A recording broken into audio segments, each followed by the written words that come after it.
చాలా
Airport, sir, we need to decongest the present NH16. What is it? NH has to be decongested.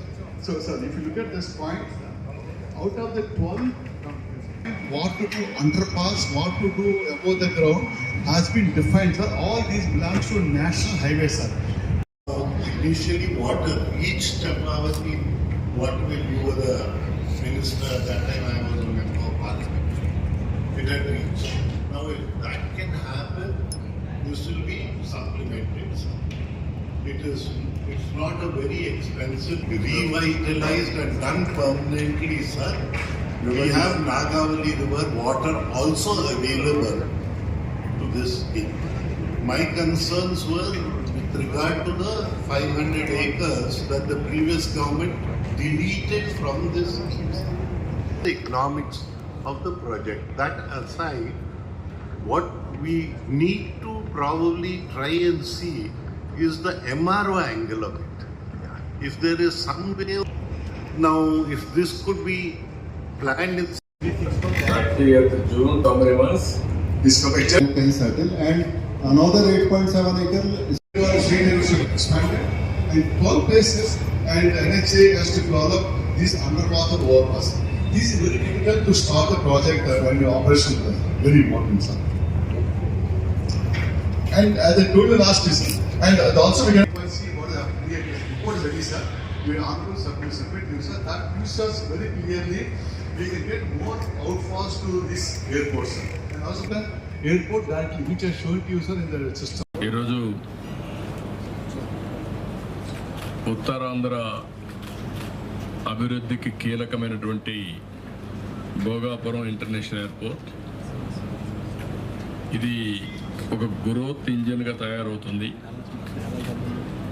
హైదరాబాద్కి ఎట్లయితే Shamshabad airport ఒక growth ఇంజిన్గా పనిచేస్తూ ఉందో, live వైర్గా ఎట్లయితే పనిచేస్తూ ఉందో, అదే మాదిరిగా ఉత్తరాంధ్ర అభివృద్ధికి విశాఖపట్నం నుంచి శ్రీకాకుళం వరకు ఈ యొక్క ఎయిర్పోర్ట్ చాలా కీలకం.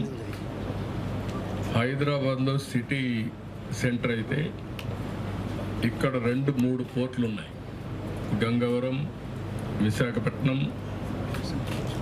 ఏదైతే భావనపాడు, ఇప్పుడు పేరు మార్చారు మూలపేట. ఆ మూలపేట పేరు మార్చిన కూడా తెలియాలి అందరికీ. పేరు మార్చారు కానీ జరిగింది ఏమీ లేదు. ఈ 3 ఎయిర్పోర్ట్లు ఒకటి. మూడోది ఒక సుందరమైన ప్రదేశం, సముద్రం, దట్టు ఈస్ట్ కోస్ట్. ఇది ఒక పెద్ద అసెట్. ఇది భవిష్యత్తులో పెద్ద ఎత్తున పెరగబోయే నగరం. ఈ ఎయిర్పోర్ట్తో విశాఖపట్నం, విజయనగరం కలిసిపోతుంది. ఇక్కడి నుంచి శ్రీకాకుళం కూడా కలిసే అవకాశం ఉంది. ఎందుకంటే శ్రీకాకుళం 50 కిలోమీటర్లు, విశాఖపట్నం 50 కిలోమీటర్లు. ఆ సెంటర్లో ఈ ఎయిర్పోర్ట్ వస్తూ ఉంది.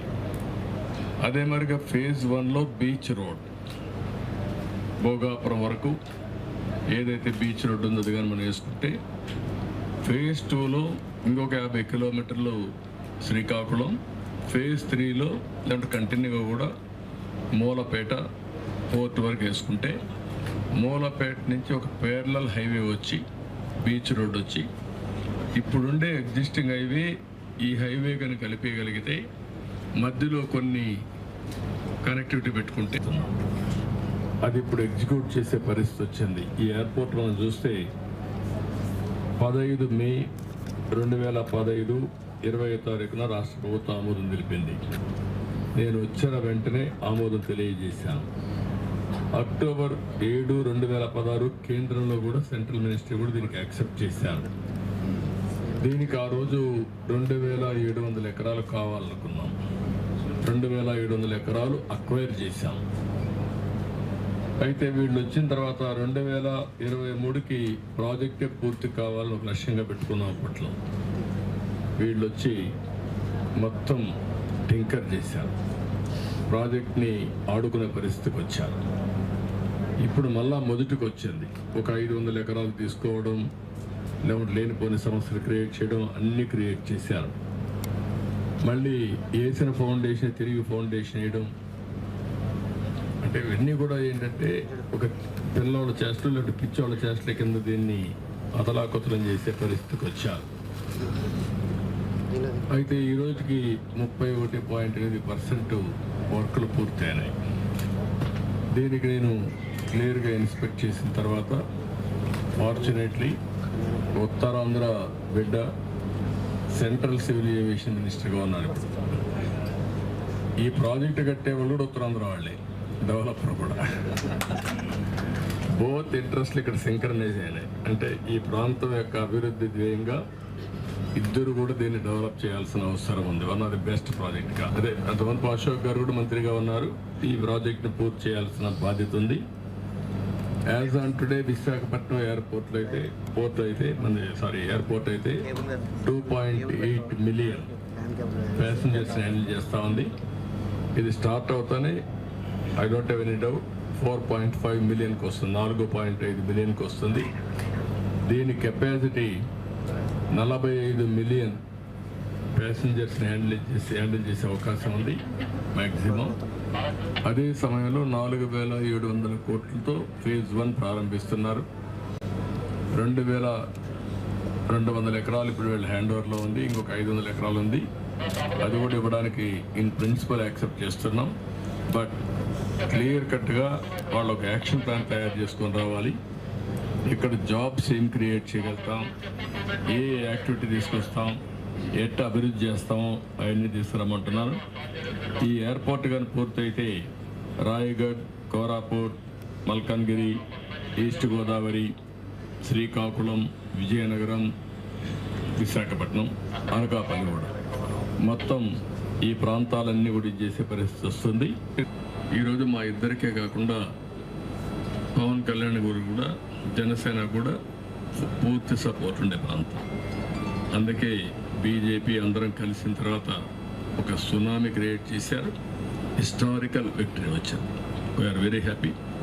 మళ్ళీ నేను మిగిలిన డీటెయిల్స్ ఏదైనా ఉంటే, క్వశ్చన్స్ ఉంటే మెట్రిక్ జోన్లో మాట్లాడతా. థ్యాంక్ యూ అన్నారు.